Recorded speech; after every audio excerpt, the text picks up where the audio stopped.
Blood on the linoleum, the smell of cordite mixed with antiseptic, and the cold metal of a stolen Glock in a young nurse's hand. When 5 armed men breached the doors of Chicago's Mercy General, they expected terrified civilians. They didn't expect Samantha Kinsley. They didn't expect to die. The graveyard shift at Mercy General Hospital was a masterclass in controlled chaos, a grinding test of endurance that chewed up fresh nursing graduates and spat them out before their first year was up. Street. Jude's Level 1 Trauma Center in downtown Chicago was notoriously brutal. At 2:14 a.m. on a rain-slick Tuesday, the emergency department was steeped in a deceptive, fragile quiet. Samantha Kinsley kept her head down, her blonde hair pulled back into a messy, unremarkable bun, her oversized blue scrubs hiding the hardened, coiled muscle of a body built for war.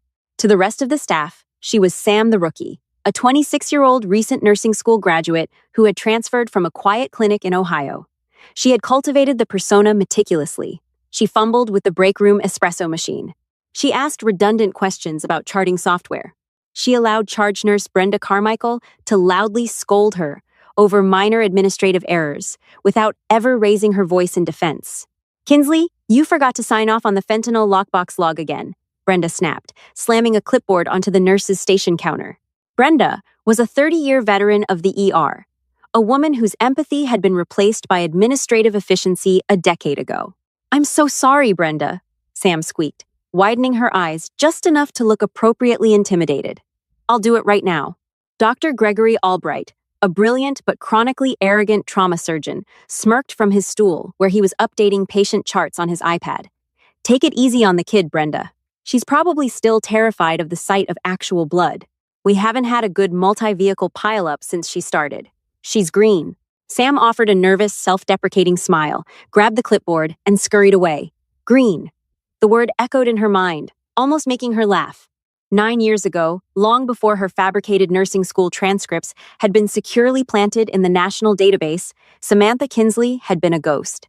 Officially, women weren't Navy SEALs. Unofficially, the Naval Special Warfare Development Group, DevGRU, needed highly specialized, completely untraceable female operatives for cultural support teams and deep-cover tactical insertions. Sam had not just passed the equivalent of Bud-S. She had excelled in it, mastering close-quarters combat, advanced tactical trauma care, and evasion under the tutelage of Tier 1 operators. She had seen more blood in the Korengal Valley and the kinetic raids of Al Anbar than Dr. Albright would see in 3 lifetimes. But that life was over. A classified mission gone wrong, a shattered collarbone, an honorable medical discharge with a redacted file, and a strong desire to heal rather than destroy had brought her to Mercy General. She wanted to save lives in a brightly lit room where the enemies were just cholesterol and blunt force trauma. The automatic double doors of the ambulance bay suddenly shattered the quiet, sliding open with a mechanical groan. "Help! Somebody help him!" The scream was ragged, thick with panic. A man in a tailored, blood-soaked Armani suit stumbled through the doors, dragging the dead weight of a second man. The injured man was heavy-set, wearing a gold Rolex, his chest a gruesome mess of shredded fabric and bubbling crimson. The ER erupted. Brenda shouted for a striker stretcher. Dr. Albright dropped his iPad and sprinted toward the trauma bay, snapping on latex gloves. Sam was already moving. Her clumsy persona vanished the second the scent of fresh arterial blood hit the air. She intercepted the men, sliding her arms under the victim's shoulders with shocking strength, effortlessly hauling the 200-pound man onto the gurney. "Trauma Bay 1, let's go," Albright yelled, grabbing the foot of the bed. As they rolled the patient under the blinding surgical lights, Sam's eyes did an instantaneous, clinical sweep. The patient's trachea was deviating to the left. His jugular veins were distended. His breathing was rapid, shallow, and accompanied by a sickening sucking sound.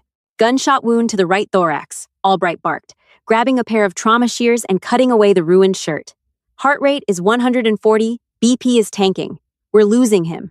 "Tension pneumothorax," Sam said, her voice dropping an octave, devoid of its usual tremor. She didn't wait for Albright's order. Before the surgeon could even reach for the tray, Sam had already ripped open a 1/4-gauge angiocatheter. With zero hesitation, she found the second intercostal space in the mid-clavicular line and drove the needle precisely into the man's chest. A sharp hiss of trapped air escaped the needle hub. The patient's oxygen saturation monitor, which had been plummeting, immediately stabilized.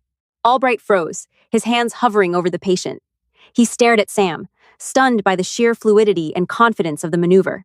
Where did you learn to decompress a chest like that?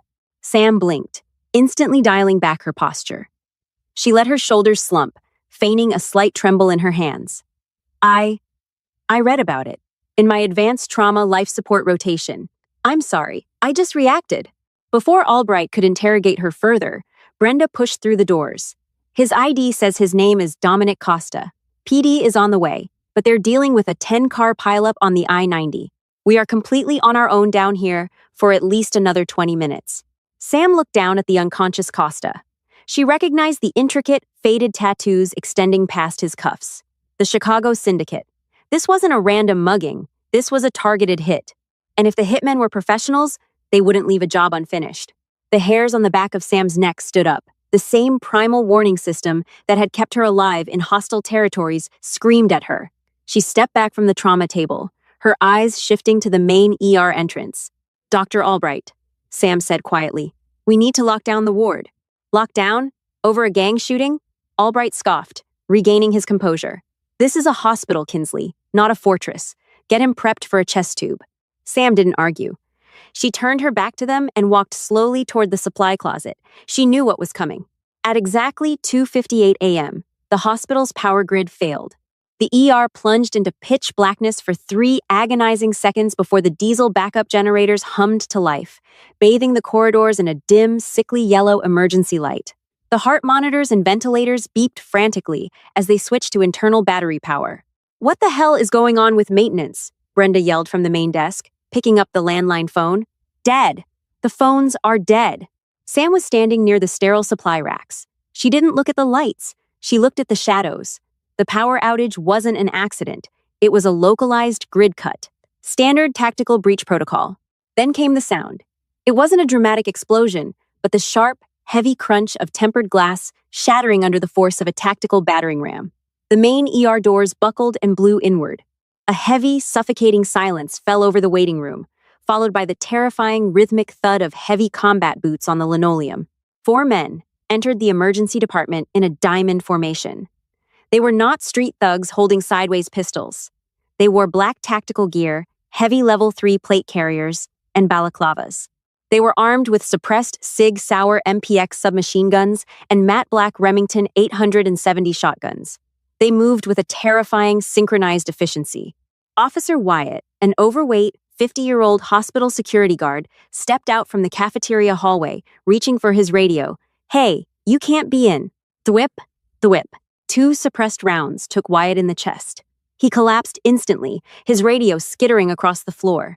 Brenda screamed, a high, piercing sound of pure terror. Patients in the waiting area dove under plastic chairs, sobbing and covering their heads. The leader of the strike team, a tall, broad-shouldered man with a scar running down his exposed neck, raised a gloved hand. The team fanned out, creating a perimeter that secured all primary exits. The leader racked the bolt of his MPX, the metallic clack echoing through the silent, terrified ward. Nobody moves, the leader barked, his voice muffled by the black fabric of his mask but carrying the harsh, commanding tone of a military contractor. We are looking for a man who came in 5 minutes ago. Gunshot wound to the chest. Bring him to us, and the rest of you get to live. Inside Trauma Bay 1, Dr. Albright stood frozen, his hands still covered in Dominic Costa's blood. He looked through the glass partition, his face drained of all color. He was a man accustomed to having absolute control, a god in his surgical theater. Now, staring down the barrel of an assault weapon, he was reduced to a trembling child. Oh my God, Albright whispered. They're going to kill us all. Sam was still near the supply closet, just outside the immediate line of sight of the glass partition. The clumsy, timid nurse evaporated. In her place, a predator awoke. Her heart rate, which should have skyrocketed, actually dropped to a calm, steady 60 beats per minute. Her breathing shallowed out. Adrenaline flooded her system, but it was cold, focused, and entirely weaponized. She quickly analyzed the tactical situation. 4 tangos, heavily armed, wearing body armor, coordinated. Mercenaries, most likely hired by a rival syndicate to finish Costa off. They had the main exit and the ambulance bay covered. They had suppressed weapons, meaning they wanted to avoid drawing immediate attention from the streets outside. Sam knew the police response time would be delayed by the highway pileup. The hospital's internal security was already neutralized. There was no cavalry coming. The leader of the mercenaries grabbed Brenda by the collar of her scrubs, yanking her out from behind the nurse's station. He pressed the hot suppressor of his weapon against her cheek. "I won't ask again." "Where is he?" "Trauma Bay 1, Brenda sobbed, pointing a shaking finger toward the glass doors where Albright stood paralyzed. "Please, don't hurt me. He's in there." The leader shoved Brenda to the floor and gestured to two of his men. "Breach it. 2 shots to the head. Anyone gets in the way, put them down." As the 2 heavily armed men began walking down the corridor toward Trauma Bay 1, Sam made her move. She couldn't take on 4 heavily armed men with empty hands in an open corridor. She needed to isolate them. She needed to change the environment. She reached up to the wall panel next to the supply closet and violently yanked the master valve for the ward's centralized oxygen supply. A deafening, high-pressure hiss filled the corridor as pure oxygen vented into the air, masking the sound of Sam's movements. The 2 advancing mercenaries paused, confused by the sudden noise. "What the hell was that?" one of them muttered, scanning the ceiling. That momentary distraction was all Sam needed. She slipped out of her oversized scrub top, revealing a tight, black undershirt that clung to her athletic frame. She moved like liquid shadow, flanking the rear guard who had been left to watch the hallway intersection. The mercenary never heard her coming. Sam didn't use flashy martial arts. She used lethal, efficient mechanics. She stepped into his blind spot, driving the heel of her hand violently upward into the base of his chin, snapping his head back and exposing the unarmored gap between his tactical helmet and plate carrier. Before the man could even register the impact, Sam's other hand shot forward, plunging a stolen, heavy-duty stainless steel trauma shear deep into the side of his neck, severing the carotid artery. She clamped her hand over his mouth, absorbing the frantic, gurgling spasm of his dying breath, and gently lowered his heavy body to the linoleum floor to prevent a loud thud. It took exactly 4 seconds. Sam knelt beside the dead mercenary. Her hands, completely steady, unclipped his thigh holster. She pulled free a custom Glock 19, checking the chamber with a quick press check, feeling the brass casing in the dark. She stripped 3 spare magazines from his tactical vest, sliding them into the deep pockets of her scrub pants. She was no longer outgunned. Down the hall, the 2 men reached the glass doors of Trauma Bay 1. They raised their weapons, aiming directly through the glass at Dr. Albright and the unconscious Costa. Sam raised the stolen Glock. She took a slow, deep breath, visualizing the trajectory, the windage, and the armor plates. She had to take the headshots. The quiet hospital ER was about to become a war zone, and the rookie nurse was ready to clock in. The first shot cracked through the sterile air of the emergency department like a whip. It was deafening, a sharp, unsuppressed roar from Sam's stolen Glock 19 that shattered the illusion of a helpless hospital ward. Sam had squeezed the trigger while exhaling, her sights aligned perfectly with the unarmored temporal lobe of the mercenary standing on the left side of the Trauma Bay 1 glass doors.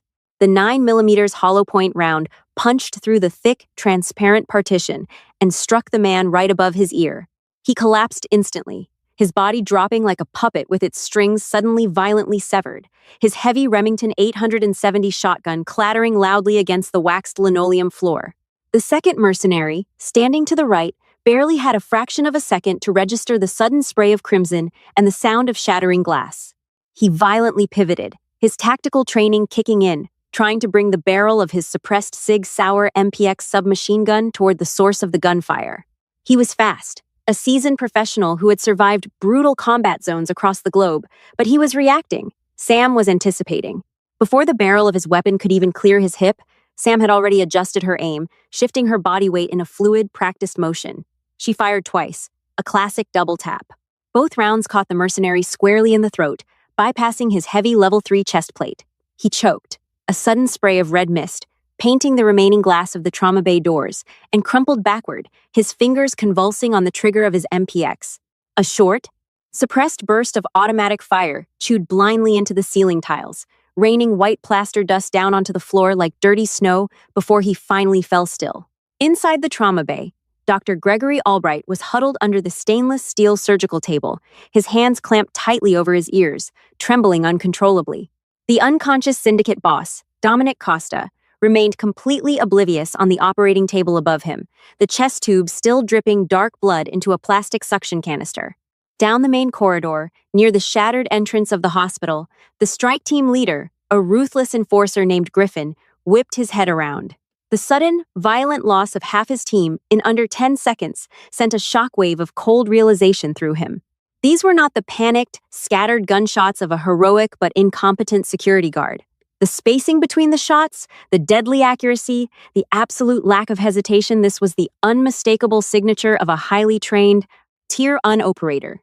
"Contact rear! Hallway 2!" Griffin roared, shoving the terrified charge nurse Brenda Carmichael behind the heavy reception desk and raising his weapon. "Suppressing fire! Light that corridor up!" The remaining mercenary, a heavily built man with a vicious scar across his cheek, unleashed a furious volley of automatic fire down the hallway. Bullets tore through the drywall, shattering framed anatomical posters and tearing through a rolling cart of intravenous fluids. Saline bags exploded like water balloons, spraying slippery liquid all over the corridor. Sam was already gone. The moment her third casing hit the floor, she had moved. She dropped low, sliding behind a heavy, reinforced steel supply cart parked just outside the pediatric wing. Bullets slammed into the other side of the cart, the deafening metallic clangs vibrating through her boots. She didn't flinch. Her breathing remained rhythmic, her mind analyzing the geometry of the room, the angles of fire, and the psychological state of her enemies. They were panicking. They were losing control of the perimeter. She needed to blind them. Sam reached into the deep pockets of her blue scrubs and pulled out a heavy D-size medical oxygen cylinder from the bottom shelf of the cart. She unscrewed the regulator cap just enough to let a high-pitched hiss of pure, pressurized oxygen leak out. Then, taking a roll of heavy medical tape from her pocket, she wedged the valve permanently open. Tactical assessment. Pure oxygen is not explosive on its own, but it is an extreme accelerant. In a confined space, combined with the right spark, it turns a minor flash into a devastating, blinding inferno. Sam rolled the hissing cylinder across the floor, straight toward the main intersection, where Griffin's man was laying down, suppressing fire. The heavy metal tank clattered against the linoleum, spinning right into the center of the crossway. The mercenary paused his firing, staring down at the spinning green bottle in confusion. "What the—" Sam leaned out from behind her cover, raising the Glock. She didn't aim at the heavily armored man. She aimed at the sparking, shattered electrical junction box on the wall, directly above the oxygen tank, which had been damaged by the wild gunfire seconds earlier. She fired a single round. The bullet struck the exposed wiring. A shower of blue and orange sparks rained down onto the dense, invisible cloud of pure oxygen venting from the cylinder. The resulting flash fire was instantaneous and blinding. A massive, silent fireball erupted in the center of the hallway, a brilliant wave of intense heat and light that sucked the air out of the corridor. The mercenary caught in the blast radius screamed as his tactical uniform singed, the intense flash completely overwhelming his unprotected night vision goggles. Blinded and burning, he stumbled backward, wildly swinging his weapon. Sam didn't wait for the smoke to clear. She sprinted through the dissipating flames, a phantom moving through the fog of war. She closed the distance in 3 massive strides, tackling the blinded mercenary around the waist, driving him hard into the wall. Before he could recover his balance, she brought the heavy steel frame of her stolen Glock crashing down onto his temple in a devastating pistol whip. He collapsed, like a sack of dead weight, unconscious before he hit the floor. 3 down, 1 left. Suddenly, a loud, agonizing scream echoed from inside Trauma Bay 1. It wasn't Dr. Albright. Sam pivoted, her boots slipping slightly on the saline-slicked floor, and pushed through the shattered glass doors. Inside the trauma room, a terrifying new variable had presented itself. Harrison, a quiet, unassuming hospital orderly who had been mopping the floors earlier in the shift, was currently standing over the operating table. He wasn't providing medical care. He had a blood-stained scalpel pressed tightly against Dr. Albright's throat. In Harrison's other hand, he clutched a small, encrypted USB drive, dripping with Dominic Costa's blood. He had dug it out of a hidden lining in the syndicate boss's ruined suit jacket. Harrison was the inside man, the mole, the reason the hit team knew exactly which hospital Costa was being dragged to and exactly when to cut the power. "Drop the gun, Kinsley!" Harrison screamed, his eyes wild, his hands shaking violently as the scalpel bit into the surgeon's skin, drawing a thin bead of crimson. "I swear to God, I'll carve his trachea out right now. Drop it." Dr. Albright was sobbing, his arrogant demeanor completely pulverized. "Please, Sam, please, just do what he says." Sam stood perfectly still. The barrel of her Glock remained locked directly on the center of Harrison's forehead. Her expression was completely unreadable, a chilling mask of absolute terrifying calm. "Harrison," Sam said, her voice soft, devoid of any panic or urgency. "You are an orderly. You change bedpans and wipe down stretchers. You don't have the stomach to murder a surgeon while maintaining eye contact with the person who is about to put a 9mm hollow point through your brainstem." Harrison swallowed hard, the scalpel trembling violently. "You're just a rookie nurse. You don't know anything. Put the gun down." "Look at the floor outside, Harrison," Sam commanded, her tone dropping into a freezing, authoritative register. "Look at what I just did to 3 professional, heavily armored mercenaries in under 2 minutes. Do you honestly think you can move your hand faster than I can pull this trigger?" Harrison's eyes flickered toward the shattered glass, taking in the gruesome sight of the dead hitmen lying in pools of their own blood. The reality of the situation crashed down upon him. He wasn't dealing with a terrified civilian. He was trapped in a room with an apex predator. I just wanted the payout," Harrison whimpered, tears streaming down his face as his grip on the scalpel began to loosen. "They promised me 50,000. "Step back from the doctor," Sam ordered, her finger tightening fractionally on the trigger. Before Harrison could comply, a massive armored arm wrapped around Sam's neck from behind, jerking her violently backward. Griffin, the armored strike team leader, had miraculously survived the flash fire in the corridor. Moving with the deadly grace of a veteran killer, he flanked Sam while she was momentarily distracted by the hostage situation. He locked his thick forearm tightly around her throat in a textbook rear-naked choke, simultaneously grabbing her right wrist and twisting it savagely until the stolen weapon dropped from her numb fingers, clattering across the linoleum floor. "You are good," Griffin hissed directly into her ear, his breath reeking of stale coffee and burnt gunpowder. "But you lost." He tightened the terrible chokehold, aggressively cutting off the vital blood flow to her brain. Dark, pulsating spots immediately began dancing at the outer edges of her vision. Harrison, seeing his golden opportunity, forcefully shoved the doctor aside and sprinted toward the trauma bay exit, tightly clutching the bloody storage drive. He did not care about the mercenaries anymore. He simply wanted to escape the hospital alive. "Stop him," Griffin barked loudly to no one in particular, aggressively struggling to maintain his iron grip as Sam violently bucked and fiercely twisted in his incredibly strong, suffocating, and punishing physical grasp. Sam knew she had roughly 6 seconds of consciousness left before the extreme lack of oxygen caused her to completely black out. She did not panic. She did not thrash wildly. Instead, she let her entire body weight drop suddenly, going completely limp in his heavy arms. The sudden, unexpected loss of physical resistance completely caught the leader off guard. He stumbled forward slightly to compensate for the sudden dead weight. In that precise fraction of a second, Sam exploded upward. She drove her heavy combat boots backward, stomping viciously onto his instep, utterly crushing the small, incredibly fragile bones. As he gasped in sudden agony and involuntarily loosened his grip just a fraction, she threw her head backward, slamming her hard skull directly into the bridge of his exposed nose. Bone crunched sickeningly. Griffin roared in pure agony, his heavy arms flying open as warm blood immediately gushed down his furious face, temporarily blinding him beneath his dark tactical mask. Sam spun around quickly, her burning lungs gasping frantically for air, but her sharp mind remained surgically focused. Griffin, utterly blinded and enraged, drew a heavy, serrated combat knife, aggressively lunging blindly toward her with a highly lethal intent. Sam calmly stepped inside the dangerous arc of the approaching blade. She expertly parried his heavy arm away with her left forearm, smoothly absorbing the brutal impact, and quickly stepped into his vulnerable guard. She did not reach down for her dropped handgun. There was simply no time for that. Instead, she quickly reached for the nearest available piece of heavy medical equipment. On the rolling metal tray, positioned directly next to the surgical table, lay a heavy, solid steel bone saw, originally meant for emergency medical amputations. Sam forcefully grabbed the textured handle of the heavy bone saw immediately. Pivoting sharply on her heel, she drove the blunt, solid steel base of the tool violently upward, striking straight under his exposed jawline. The physical impact was sickeningly loud, a horrific, echoing crack that resonated throughout the quiet trauma bay. The massive upward force snapped his head back so violently that his cervical spine instantly hyperextended.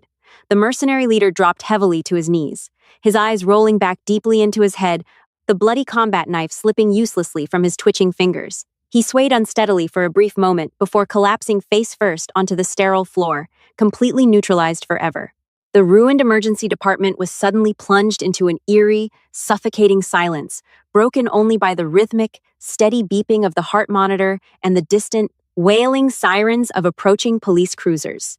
Sam stood completely alone in the center of the total carnage, her chest heaving, her knuckles bruised and bleeding, surrounded by four incapacitated or dead mercenaries. She slowly looked down at the heavy bone saw resting in her right hand, then carefully placed it back onto the sterile surgical tray, meticulously aligning it perfectly with the other medical instruments.